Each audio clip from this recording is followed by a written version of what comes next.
ওং নমঃ ভগবতে বাসুদেবায়। শ্রীমদ্ ভগবদ্গীতা চতুর্দশ অধ্যায় গুণত্রয় বিভাগ যোগ। হরে কৃষ্ণ। আজ আমরা 17 নম্বর শ্লোকটি শুনব। সত্তৎ সঞ্জায়তে জ্ঞানং রজসো লোভ এব চ প্রমাদ মোহ তমসো ভবতো অজ্ঞানমেব চ। অনুবাদ: সত্ত্বগুণ থেকে জ্ঞান, রজগুণ থেকে লোভ আর তমগুণ থেকে অজ্ঞান, প্রমাদ ও মোহ উৎপন্ন হয়। তাৎপর্য: তিন গুণের বৈশিষ্ট্য ভগবান ব্যাখ্যা করলেন এই শ্লোকে। কোন গুণ থেকে কোন গুণের উদয় হয় এটিও ভগবান বললেন। সত্ত্বগুণ থেকে আসে জ্ঞান, আর রজগুণ থেকে আসে লোভ, আর তমগুণ থেকে আসে প্রমাদ বা মোহ। প্রভুপাদ বলছেন, বর্তমান সভ্যতা যেহেতু জীবের পক্ষে খুব একটা উপযোগী নয়, তাই কৃষ্ণ ভাবনা অনুশীলন করার পরামর্শ দিচ্ছেন।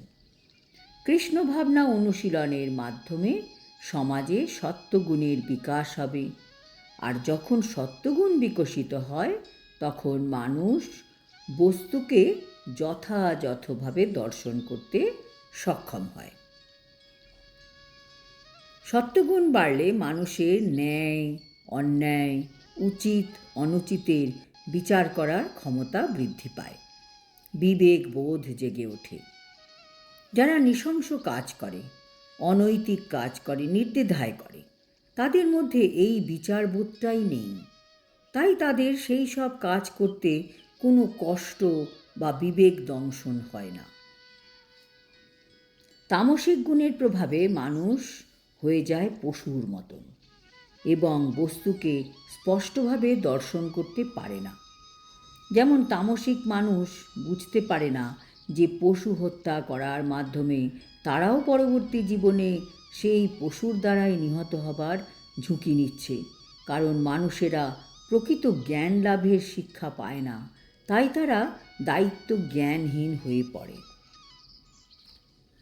এই রকম দায়িত্ব জ্ঞানহীনতা বন্ধ করার জন্য মানুষদের সত্ত্বগুণের বিকাশের শিক্ষা অতি আবশ্যক। তারা যখন সত্ত্বগুণ লাভ করবে তখন তারা সমস্ত বিষয়ে পূর্ণ জ্ঞান লাভ করে শান্ত হতে পারবে। টাকা মানুষকে সুখ দিতে পারে না, সুখ পাওয়ার জন্য চাই সত্ত্বগুণ। শ্রীল প্রভুপাদ বলছেন, যদিও সবাই সুখী ও সমৃদ্ধশালী নাও হয়, তবু যদি সমাজের কিছু লোক কৃষ্ণ ভাবনায় ভাবিত হয়ে সত্ত্বগুণে স্থিত হয়, তাহলেও জগতে শান্তি আসবে। তা না করে যদি রজ ও তমগুণের আধিক্য হয়, তবে শান্তির কোনোই সম্ভাবনা নেই। রজগুণে মানুষ লোভী হয় এবং তাদের ইন্দ্রিয় সুখ বাসনার কোনো সীমা থাকে না। সেটি যে কেউই বুঝতে পারে। এমনকি প্রচুর অর্থ থাকা সত্ত্বেও এবং ইন্দ্রিয় সুখভোগে নানা রকম বন্দোবস্ত থাকা সত্ত্বেও মানুষের আজ না আছে সুখ, না আছে মনের শান্তি। সেটি থাকা সম্ভব নয়, কারণ তারা হচ্ছে রজগুণে অধিষ্ঠিত। কেউ যদি যথার্থ সুখ পেতে চায়, সেই ব্যাপারে টাকা তাকে সাহায্য করতে পারবে না। কৃষ্ণ ভাবনা অনুশীলন করার মাধ্যমে তাকে সত্ত্বগুণে উন্নীত হতে হবে। কেউ যখন রাজসিক কর্মে নিয়োজিত থাকে, তখন সে যে কেবল মানসিক অশান্তি ভোগ করে তাই নয়, তার পেশা এবং বৃত্তিও তখন অত্যন্ত ক্লেশদায়ক হয়।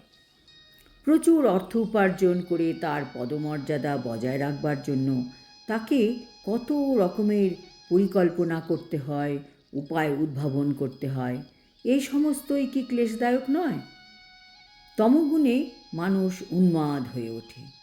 তাদের পারিপার্শ্বিক অবস্থার দ্বারা নিদারুণ দুঃখ ভোগ করে, তারা মাদক দ্রব্যের আশ্রয় গ্রহণ করে এবং এইভাবে তারা অজ্ঞতার আরও গভীরতম অন্ধকারে নিমজ্জিত হয়।